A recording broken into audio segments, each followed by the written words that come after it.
Hello everyone. So this week we have our tutorial 2.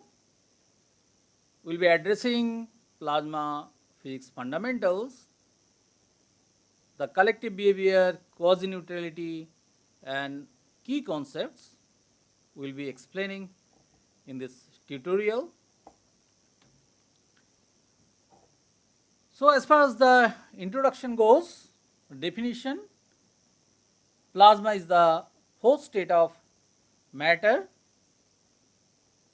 It is consisting of ionized gas with free charges. The examples: stars, lightning, neon signs, fusion reactors, etc., etc. And key features are the collective behavior due to electromagnetic forces. So this we have studied in the class. So overall charge density is mostly 0, but it is not perfectly neutral. Why plasma is quasi-neutral? It has equal number of positive and negative charges. Positive charges are ion and negative charges are electron. The exceptions are there in plasma devices itself. So near the sheath region, it is a because of the very fast movement of electrons compared to ions, a non-neutral region exists in the sheath. So apart from that, the bulk plasma is quasi-neutral. There you find the ion concentration and electron concentration, they are in equal number, and overall charge density is nearly 0.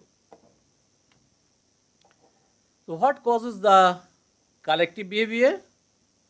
It is a long range electromagnetic force that causes the collective behavior. And when I am saying long range, this is with respect to the short range forces in normal gases. The device shielding we talked about, it is a distance over which the electric field are screened. And we know that this device length is termed as lambda d, and that is equal to root over of epsilon kt by n square. So apart from the constant, you are seeing that in the numerator it is square root of t, and in the denominator it is square root of n, that is the density. So lambda d is proportional to square root of temperature and inversely proportional to square root of density. Now when you are going to temperature, so higher the temperature you will have longer of lambda d, isn't that? Because it is proportional to square root of temperature. Now higher the density, you will have shorter lambda d. So lambda d is what? This is the device shielding, distance over which the electric fields are screened. So if you have a very high density within very short distance, you will not feel the force of a particular charge because it will be screened out. But you have if you have your density low, then over a wider distance you will see such skinning effect is happening. So larger Debye length, weaker shielding and fewer particles skin the charges.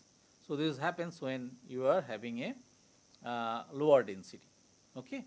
So you now the collective effects is causing due to long range electromagnetic forces, device shielding is occurring, and device shielding is dependent on the temperature and density. They actually proportional to their square roots of temperature, inversely proportional to square root of density. And as you know, higher temperature, longer lambda d, higher density, shorter lambda d. So these are the basics of these collective effects.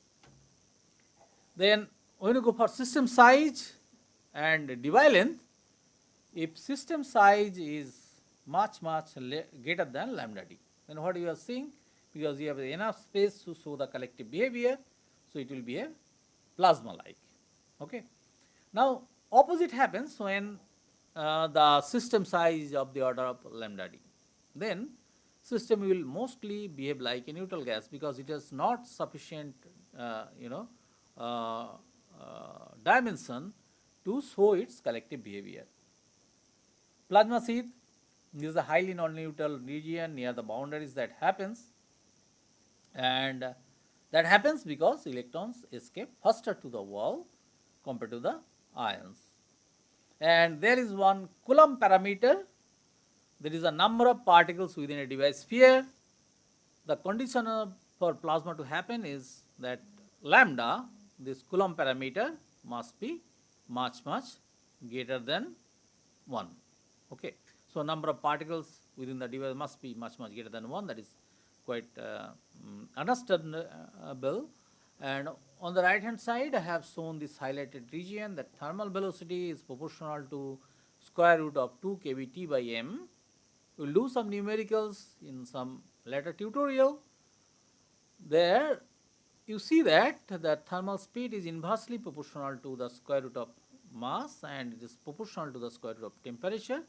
So, because of that only, you know, these electrons are having much larger thermal speed because it is you know, 1867 times lighter than the proton mass. So, that is why electrons escape much faster compared to ions. And of course, ions are having so many protons. It depends on the kind of atoms you are talking about. So, if it is hydrogen, of course, there is 1 or 2 protons, but only it is always having 1 proton. Okay, there may be 2 neutrons. So, they are much heavier actually. That is what I wanted to say, because electrons are having 1 mass, and if you are having say 1 proton, 1 neutron, so you are getting double. So, that is the kind of thing that we are having there.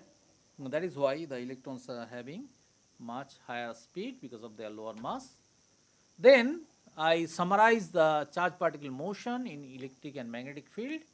You know that the charge particles rotate surrounding a magnetic field like this one, and when the field is you know, not converging or diverging, it is just horizontal field lines, then they rotate around the field lines, and if there is a velocity in the direction of the field, that goes unaffected, so you get a spiral kind of thing like this. Now, if there is a converging magnetic field, you know that it get decelerated, and that is basically the principle of magnetic mirror confinement. And we have found the special kind of drift that is called E cross B drift, when which happens in a direction perpendicular to both E and B field. Okay. Now, this whatever you are seeing here, this would be E cross B by B square kind of motion. So, the net drift will be in E cross B direction. So, you are seeing here E in this direction. So, B is in is pointing out from the board. So, E cross B in a direction, as we have shown, the drift motion is moving in this way. So, if you increase the electric field, so E cross B by B square increases, that is the drift speed. So, you see that the spirals is getting thinner, and you are seeing the pitch in between space is there. It is like a spring is getting elongated, and when the your electric field is slow, so it is moving in closer spirals. So, this is the kind of E cross B drift. This is when there is no electric field, only magnetic field, and the magnetic field is parallel, and this is where the magnetic field is converging. So, these are basic type of behavior of the charged particles in an electric and magnetic field. E cross B drift is a very important phenomena, and confining the particles using B lines is the basic principle of tokamaks. And you know, in linear device, if you want to confine the charged particles, then this converging magnetic field lines help. So, these are the things, and we already gone through the reflection criteria of the charged particles in a magnetic mirror confinement. So, all those things are basically originating from this fundamental behavior that you are seeing in this slide. Now we come to our numerical. So, that is the first one goes like this. First one goes like this. The nitrogen gas heated to temperature 20,000 degree Kelvin becomes plasma and starts radiating. What will be the nature of the radiated spectrum? So, this is to have an idea of atomic transition lines and molecular bands in radiation from plasma. The emission occurs because of transitions between two energy levels. So, it may be a bound transition, bound free transition, or free bound transition. So, if it is a bound transition, then you get atomic lines like this. If it is a bound free transition, then you get a continuum, and if it is a free bound transition, then also you get a continuum, because only bound states do have precise energy levels, and when it is free one side, then that really can have any energy. So, that is why you get a continuum kind of behavior. Now, the spectrum that I have shown here, this is basically the spectra that we have recorded in our lab, and what you are seeing here, this is one kind of transition lines that you see, and this is another kind of transition lines that you see. So, here we have recorded the spectrum from an argon plasma, and here this has been recorded for a system of air plasma which contains nitrogen, oxygen as well. Now, the kind of temperature that you are seeing here may be, say, around 12,000 degree Kelvin. Here also it may be similar, maybe say 9,000 to 10,000 degree Kelvin that the plasma stays, where it stays. If you determine the temperature, it will be coming around that. Now, here in this actually, the spectrum that you are seeing, you see that we have started from here. This is 250 nanometer.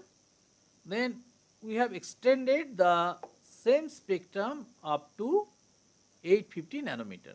So, this is broken into pieces. So, 250 to 450 plotted here, then 450 to 650 plotted in the middle one, then 650 to 850 in the bottom one.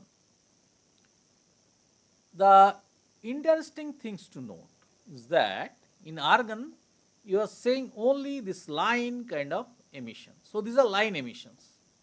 But here in the in this spectrum, you are seeing that together with the line emissions, like these are line emissions. Okay, but here you are seeing some bands over here. So, like this one, this is a very well known band of first positive system of nitrogen. Okay, and this one is a very well known band of OH spectrum radical. So, they exhibits this band in the UV region, and here you see that this is in the red region, this nitrogen positive system, red is region actually. Now, together with that you are getting this nitrogen and oxygen lines actually. This is for the, this one is for the nitrogen ion, this is for the oxygen ion. Now, what the basic difference as asked in the question, that nitrogen gas heated to temperature 20,000 degree Kelvin becomes plasma and starts radiating, what will be the nature of radiated spectrum. So, together with the ionic and atomic lines, you will get this rotational and vibrational bands actually. So, whenever seeing this kind of band structure in the emission, you can definitely tell that there are certain molecules are also present in the system. So this band, as you are seeing for the nitrogen first positive system, nitrogen molecule, this band is for OH molecule. So what happened actually, this was injected in moist air, was injected in the plasma, and that resulted in this band. Okay. Now our motive was to identify the nature of species present inside the plasma just looking at the spectrum itself. So here, when this is a monatomic gas like argon, we are getting only line spectra.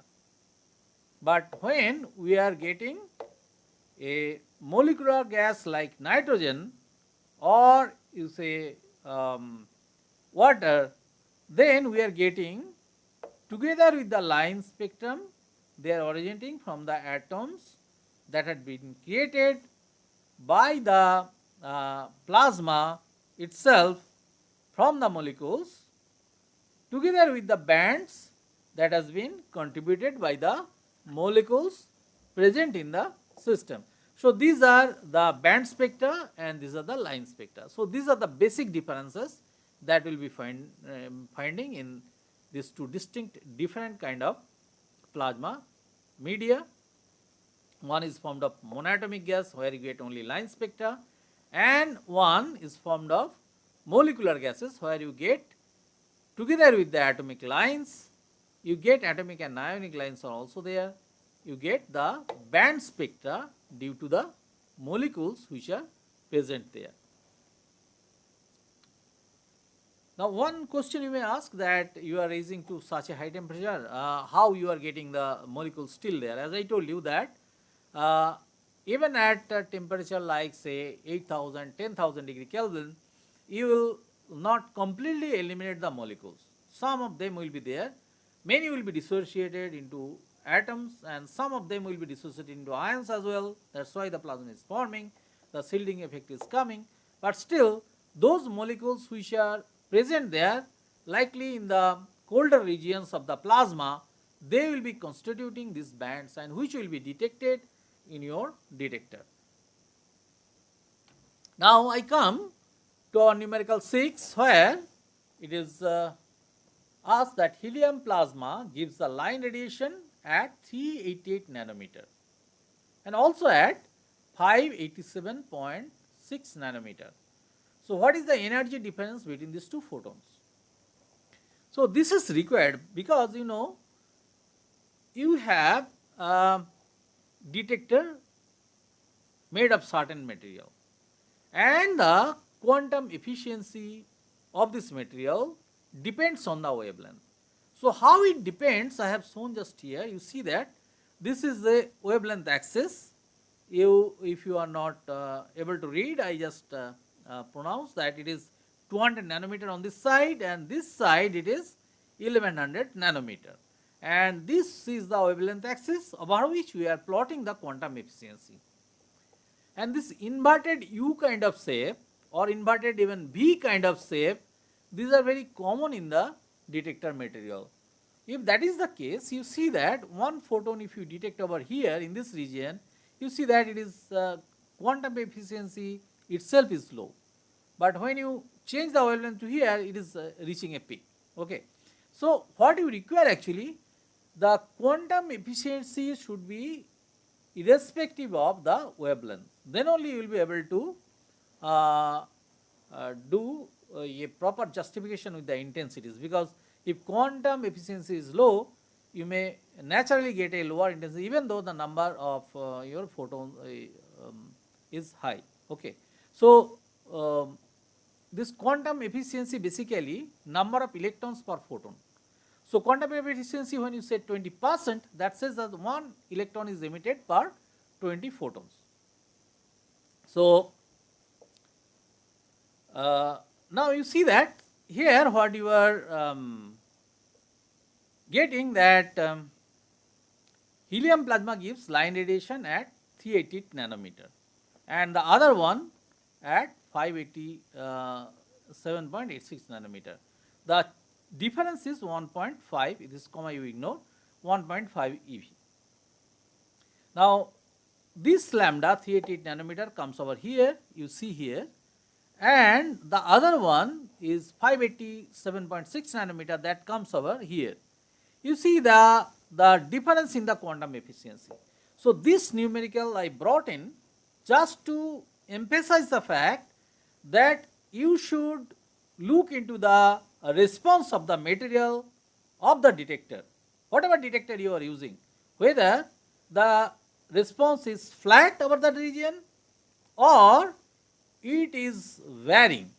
So, if it is varying, then you should take appropriate care to compensate for that difference.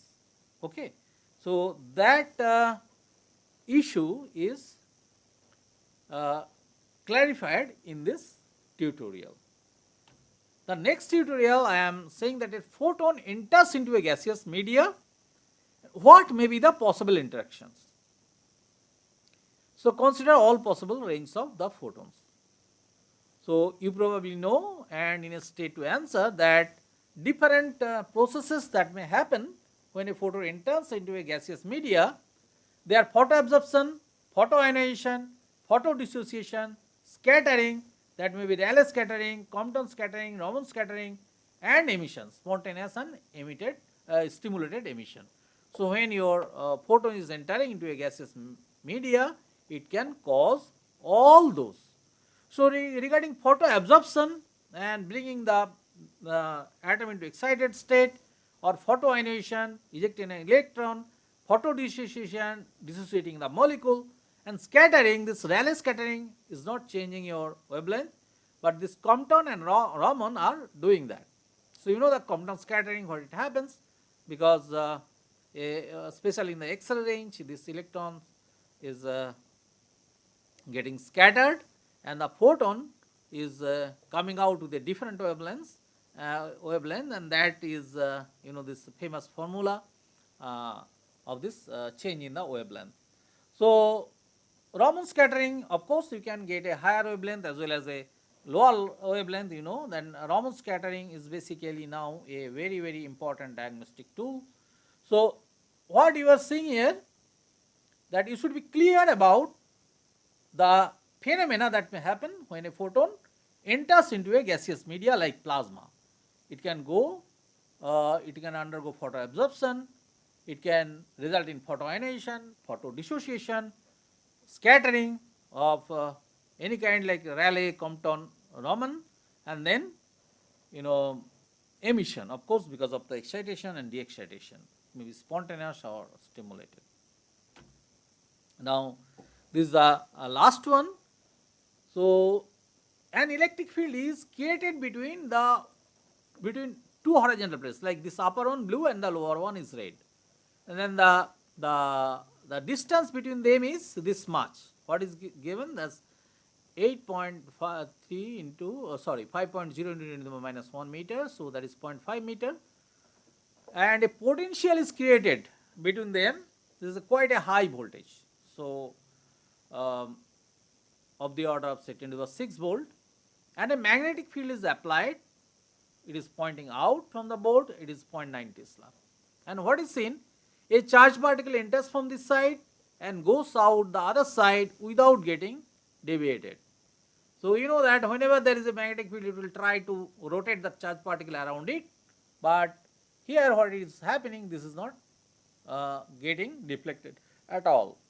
So, essentially what is happening is that whatever the Lorentz force QV cross B, that is being balanced by the QE. So, if it is V is in this direction, then V cross B will be in the downward direction.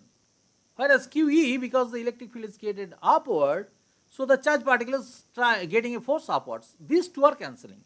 So, upward force is QE, so that is Q V by D. So, this is Q delta B by D over here, and delta B is 8.3 into 10 to the power 5, and D is given 0.5 meter. So, you just put that over here, then you will get the velocity of the particle, that is q, whatever is there. So that is that view is your delta v by d here, then q cancels both sides, so you get delta v by v into d. Okay, and b are perpendicular to each other, so the cos sine 90 degrees is 1. So you are getting this 2 into 10 to the power 6 meter per second, a quite large velocity. So this is this concept basically that I tried to make it clear, that whenever there is an electric field, magnetic field, it not necessarily that it will start rotating. If you are adjusting the electric and magnetic field appropriately, it is possible that the charged particle will go undeviated.